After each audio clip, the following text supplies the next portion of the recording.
I must start by congratulating in the warmest possible terms my honourable friend for securing this, the first ever debate in the Commons about the role of Gujaratis.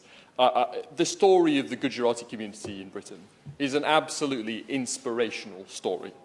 What can we say about the Gujaratis? My honourable friend has already mentioned their incredible get-up-and-go, enterprising quality.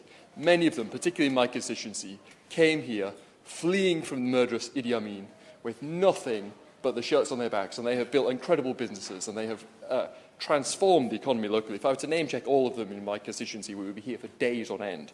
The second thing I would say about them is their incredible social contribution to our area. They are also social entrepreneurs. There's countless voluntary groups and community groups and charities run by the Gujarati community, part of the wider Indian community in my constituency, particularly with an emphasis on helping and caring for older people. And it's always wonderful when you go to Gujarati homes to see often grandma and grandfather seated with great respect at the end of the table. I think it's a wonderful part of the culture which we can all learn from.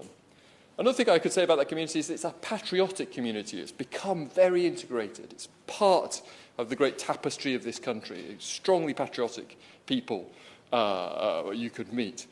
And of course, I've really enjoyed the cultural contribution that the Gujaratis have made in my constituency. Huge celebrations of Diwali over recent weeks in Leicestershire.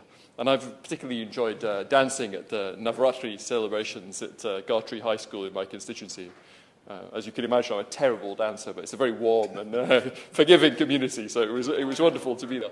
So what more can we do? Well, I'm always working to make sure everyone is looked after in our community. That's one reason I'm always supporting Drive to get more tissue donation and blood donation among Gujarati and other Indian communities, because it is something we're desperately short of.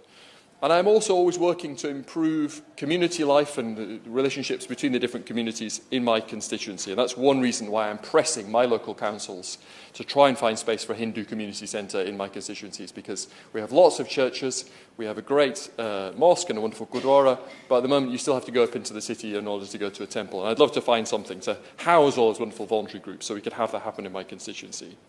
So, to summarise, Sir Christopher, the story of the Gujaratis in Britain is a story of enterprise, it's a story of strong family life, it's a story of charity and strong voluntary commitment. And it's a story about a group of people who have come to this country, who are patriotic, and who have put down deep roots as part of this great country.